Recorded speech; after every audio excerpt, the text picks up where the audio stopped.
What's up, people? Welcome back to the BCMA podcast. That's the Black Clover Martial Arts podcast. It's your boy Lucky from Lucky's Muay Thai.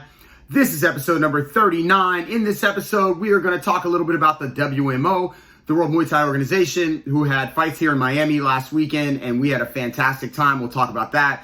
My boy Rick Smith, the drummer from Torche, also a student of Lucky's Muay Thai, is going to be on. We talk a little bit about Torche. We talk a little bit about greatness. We talk a little bit about his history. We talk a little bit about what's going on now, and we talk about his love of Muay Thai. I hope you enjoy this, but before we get into that, if you like the show, make sure you tap the like, hit the subscribe button, tell a friend, drop us a line at Lucky's Muay Thai, or if you want to stop by the gym, www.luckysmt.com, and we'll set you up with a free trial class as we are filling up quick for the summer. So I hope you get in where you fit in. And now, all right, so the WMO came to Miami, the World Muay Thai Organization. Shout out to Andre Mediz, who promoted the event and helped put it on and put on such a great show. Shout out to Crew Dominic, the commissioner that sanctioned this event. And shout out to all of the fighters, all of the coaches and trainers from everywhere. I think we had people from Chicago, from New York, from everywhere, Atlanta, wherever, everywhere, all over Florida. I just want to say that it was great to be a part of it with all of you all. So if you're watching this, it was super important to me to be there with all of you. And so I just want to say thank you. Now, as far as our fight goes, Keanu went out and did it again. Now, did he get a first round knockout? No. Did he fight a game opponent for 3 rounds and get ring time? Yes. And that's what he needs. This is his second official fight on his record, and he needs ring time. He needs to get in there and go against guys that are going to last throughout the rounds and going to give him a good fight. And that's what it was. Keanu went out there and performed very well, and he did what he needed to do, and he got through some adversity and he prevailed. And most of life is like that. Muay Thai for sure is. But hopefully when he finishes doing all of this Muay Thai, he'll remember all of these things that he had to go through to get to the position he's going to be at. And for us on the other side of Lucky's Muay Thai, watching the fighters that go out and perform as representatives of us, from Philip to Eric Perez, Carl, Faden, and I mean, I have Felipe and Sarah in town, and they were, fighters for me 7 years ago, 8 years ago. So like all of the people that get to go out and fight, that I get to watch and get to coach, man, I love doing it. I hope they get to take away from it something for their lives, and it's an honor to me to be a part of such a fantastic show, to be a coach, and to be part of such a fantastic community. So thank you all very much. All right, so here's my conversation with Rick Smith, the drummer for Torche, Caveman Cult, also the owner of Prince Smith 305, one of the best drummers around. These are not my words, although I agree. These are words of nearly every person that I've talked to. So here it is, Rick Smith. Enjoy. Welcome to the show, Rick Smith. He is a student of Lucky's Muay Thai. He is a Muay Thai aficionado. He is also the lead drummer, which is something I said before, and you were like, yeah, I am the lead drummer of the band Torche. We just had a, 10, 15-minute conversation, which I was not recording, but I got to hear a lot about your background, and welcome to the show, Rick Smith. Yep. Thanks for having me. For the 15th time. Yeah. We talked about a lot about Torche off the recording, and the things that I love that we talked about, or that I listened to you about, was your history, man. We talked about you drumming on the bed when your parents got divorced and you didn't have room for a drum set. So you got sticks, you had a drum pedal pulled up next to the bed, and you were trying to play drums, listening to music as a kid. And then also you talked about your father being this Hall of Fame diver, right? So yeah. Scuba diver, right? Yeah. And I think a lot of this stuff, what I was just saying to you before I started recording, was that people don't understand greatness sometimes because they think people are just talented, and they don't realize that greatness starts earlier. So I'm not sure what your relationship with your father was. My father was also he's a Hall of Fame kind of dude, did some stuff. We're not as close, as I'd like it. Over the years, I would have liked to be closer, but when he was making you do all those certifications, that definitely led to some kind of discipline, whether it's subconscious or because I see you coming to the gym and I can see you working at a level that only people that are disciplined work at. Right? Yeah, People.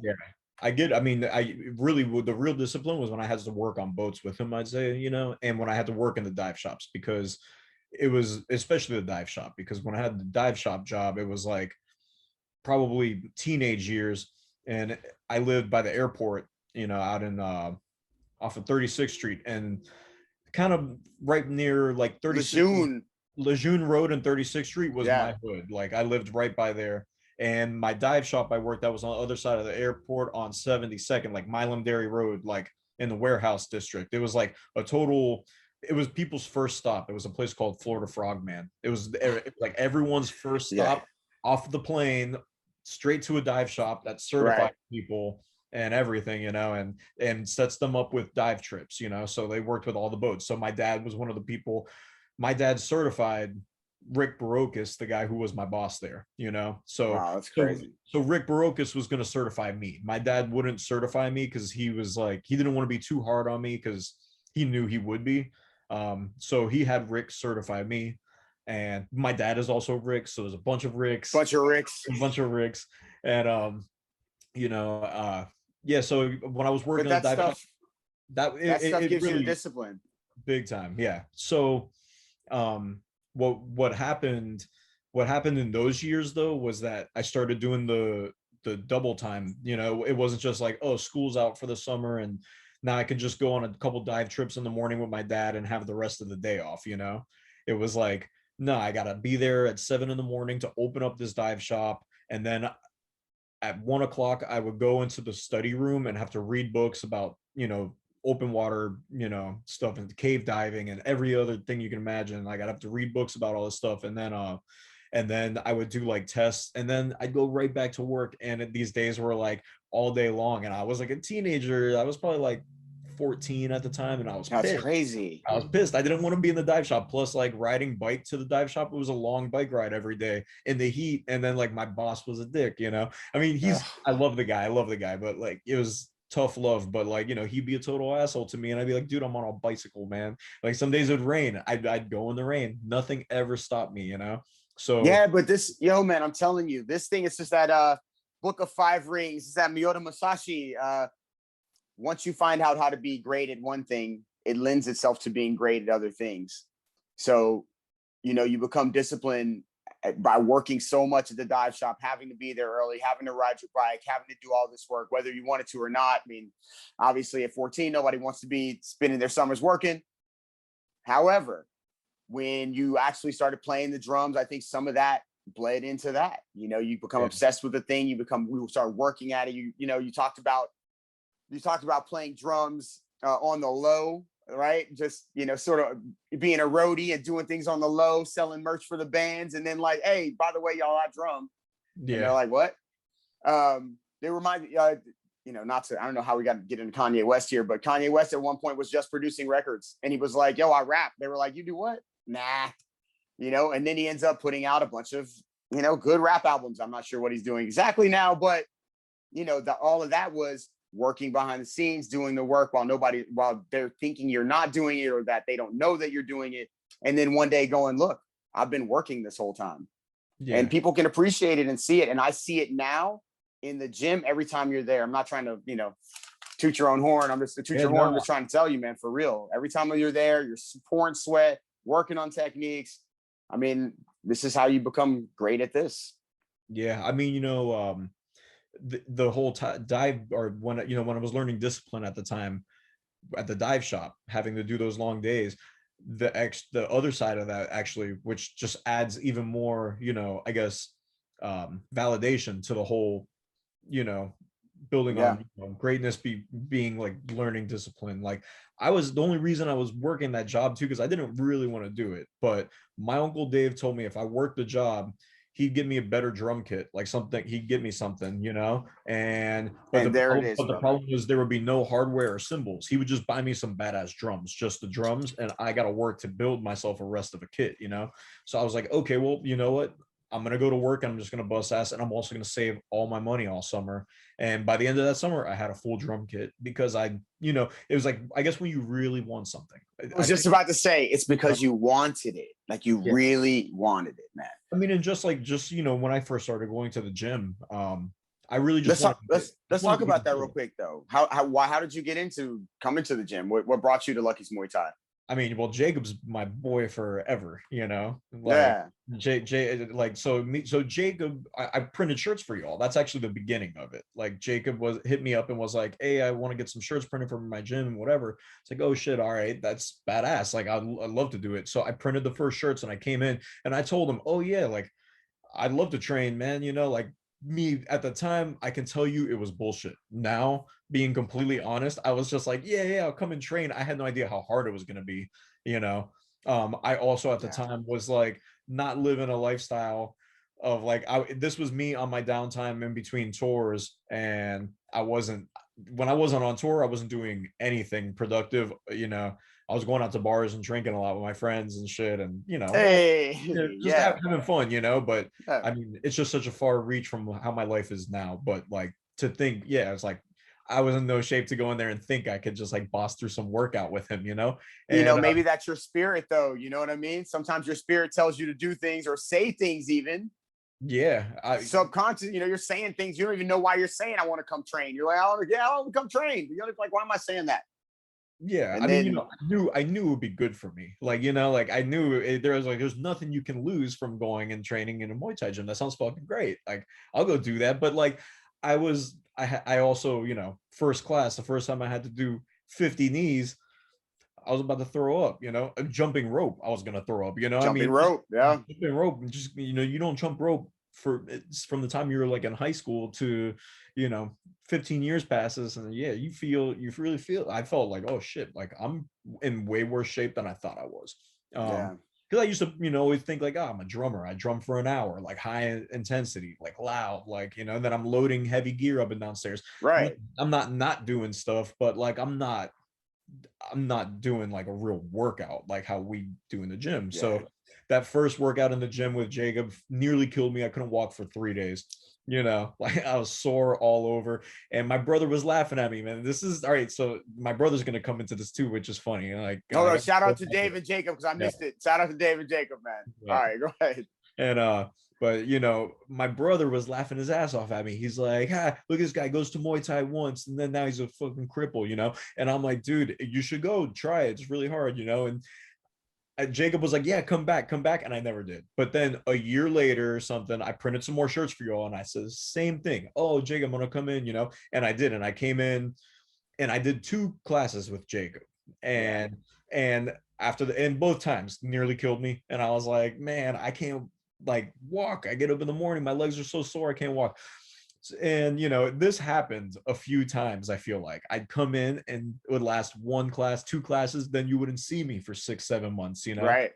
And I finished drumming on another record for this band Caveman Cult, which is actually another big part of my musical career. I'd say like second to Torche, this is the band that does the most. And the band just signed with like a legitimate, like the most legit metal label we could for the style of metal we play. Okay. So, Caveman Cult, be on the lookout, yo. Yeah, like they're like internationally distributed, really well known, so all like right.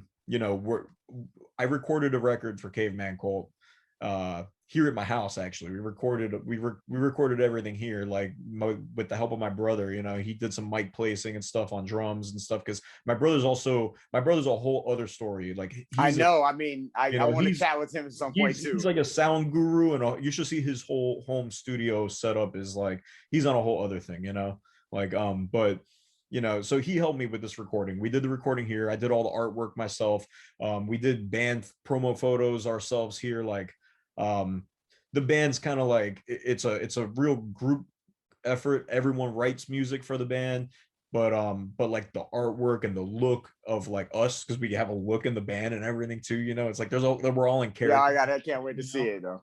And but yeah, it's all sort of like my brainchild, kind of like Harold, our guitarist, it's an old friend of mine. He he came up with the name Caveman Cult, and I was like, that's the stupidest name ever, man.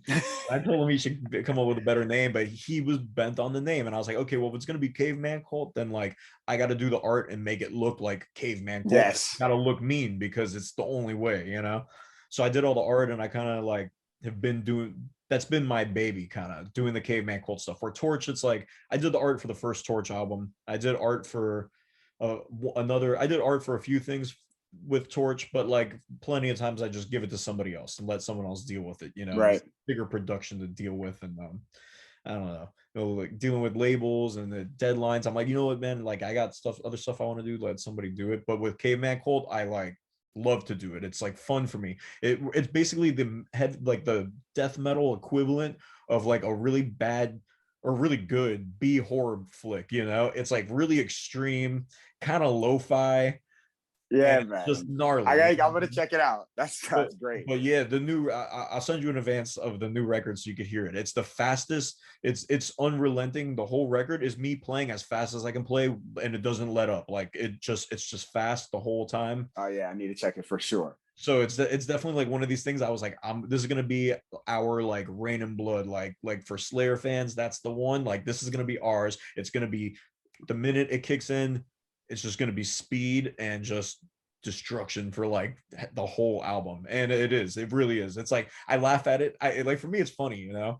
I don't take it so serious. I think that's the best thing about Caveman Cult. And honestly, it's my favorite thing about Muay Thai. Like Muay Thai kind of ties in with all of this stuff in so many ways to me as well. And I think that's why I've grown to love it like I do. It's like just following Muay Thai fighters on Instagram, you know what I mean? Right. And getting the vibe, you know, like everyone's having fun. You know, like Yeah. they're working really hard, but they're enjoying it and they're having fun. And a lot of them are funny as hell, you know. So yeah, man. the Caveman Cult thing, it's like in the death metal scene. And I hope I don't come off like a douchebag things, but this is just the truth, whatever. But you know, if there's metalhead people out there watching, you know, whatever. But say it, man. Say it. There's this whole thing of like we have this Caveman Cult has this reputation in like the deep metal underground as being like super brutal, super heavy, like, you know, whatever band, you know, like one of the most, you know, like yeah. And it's cool to see these metalheads that take themselves very serious, you know what I mean? Like they're all frowns, they're no fun at all. Yeah, you know, like that's their fucking thing, you know. Yeah. And like, look, I get it, because like I grew up a metalhead, like big time. I grew up, I mean, you can see the tapes, like, I mean, records, yeah, stuff, man. I got like, it's just records and cassettes and tapes all up here, and it's a lot of metal, you know. I mean, there's jazz and funk and reggae and everything else, world music and shit. But you know, growing up metal, I understand the metalhead type, you know what I mean? They take it really, really, really fucking serious. So sometimes when you don't take it serious, when you don't take yourself serious, and there's something kind of campy about what you're doing in that scene, it's hard. It's a fine line to walk, you know, because metalheads will either be like, oh well, they're a fucking joke band, I don't like joke bands, you know. But there's enough level of kind of comedy, to us at least, we think it's funny, we love it, you know. I mean, but listen, man, that's the best thing. It's the best thing. Yeah, it's entertainment in the end, you know what I mean? I want people to be entertained by this. And if you like some fucking fast, extreme, aggressive music, and this is, I want to be the most entertaining band doing it, you know what I mean? Like that goes back to all the stuff we spoke about being focused, disciplined, and all that, because you make this decision like, I want to make this band fast paced, this aggressive, and it's hard. And like you said, I'm going to do this. Well, then I'm going to be the most at this. Yeah. And that's, man, that is a tribute to you, man. And to your mind state and mindset. Look at this little head. Yeah. Jacob's been calling me this whole time, but listen, man, I'm dying. I can't wait to hear it. Caveman Cult. That's what's up. Tell me one or two things that have changed since you started doing Muay Thai. Oh man. Well, my mindset for sure is like the biggest thing. I'm like, now I don't beat myself up to get out of bed in the morning. You know what I mean? I don't know. I don't know what it is about.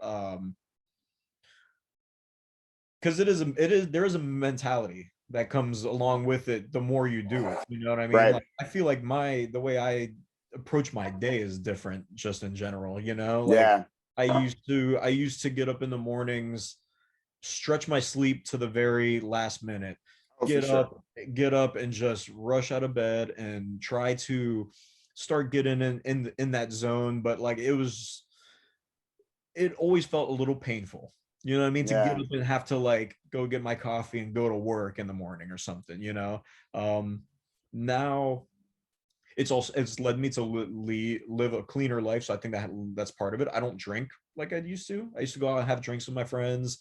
And I mean, and I will drink. I mean, I'll have a beer or two, but like I used Yeah, to but drink. not I like used to before. drink like whiskeys over and over, and I was never super sloppy. I was never like a sloppy guy. I could just drink a lot, and Yeah. next day I'd pay for it. It's like my friends would be like, "Really, you're that banged up?" I'm like, "Yeah, man. Like you didn't seem that messed up last You're night." like, I had 10 So, whiskeys last night. Where were yeah, you?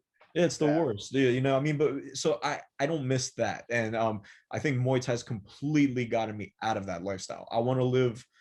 I'm more driven to live a cleaner lifestyle now because I actually really have fun in the gym, and I don't want to. I couldn't imagine sacrificing a day going in the gym and working at just bettering myself, because I went out and had fun and spent Right. $80 at a bar, and in the end, it's not even that fun. Most of the time the night ends and it's kind of like, well, shit, I'm wasted, and I'm like, I'm in bed and I'm kind of spinning, and Yeah. I should be Yeah. taking a shower, but I feel like shit. I better do it now before I'm hungover. I don't know, like just that Yeah. whole, Just the, yeah, man. I know. I know. I you know the know. scene.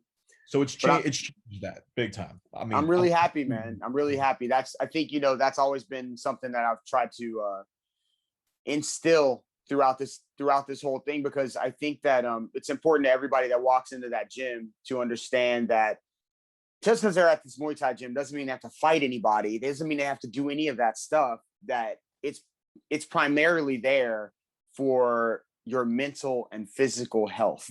Like I want to give it to you all because it's what helps me, and hopefully it helps everybody and changes. If you come to the gym and I spend a little time, or Jacob does, or the classes are good, or whatever the case may be, and you walk out of there and you feel like you accomplished something day to day, or you just feel like, man, I feel better that I went there and hung out. Mhm. Like that's everything, man. If we're touching lives and we're helping people, then like you said, like about the music and that type of music and to being entertainment, like, look, people can sit there and say whatever they want about it, but listen, if people are being entertained by it, they're smiling, they're dancing, they're pumping their fists, they're whatever they're doing, shaking their head, running around their house while they're listening to the music, then you've accomplished your job. You've Yeah. accomplished the thing you went out to do. And for me, it's the same thing. If I can have people tell me, hey man, look, I stopped drinking or so much, or I'm getting better sleep, or my family life is better, whatever it is, because they started hanging out at the gym a little bit and taking better care of themselves, then man, we're accomplishing what we came to accomplish. So I'm Yeah. stoked, man. Really stoked, and stoked to have you on. Dude, Really yeah, cool. man. I mean, I'm super stoked to be there. I definitely look forward to it. Like it's the thing I look forward to most throughout my week, usually, now. And I would say like because touring, obviously COVID happened. So Right. touring, obviously came to a halt. Um, and I think when that happened, at first, I mean, I was still active doing music. I mean, Right. Torche recorded new stuff that'll be out like whenever it's completed. But we were working on stuff. Caveman Cult did a record. Me and my brother got projects we do for fun together that we've recorded and made videos, and there's stuff up on YouTube of all that stuff. Damn, man. So my brother and I are gonna jam this weekend with another band, like an old band that we were playing with some friends of ours. Like we're gonna get back together just to write some stuff. But me and my brother played in a bunch of bands too. My brother's also a drummer, has played in a bunch of bands, has recorded a bunch of bands. Man, I gotta get with him, man. We gotta make us a little. I gotta make a little thing. I gotta do a little something.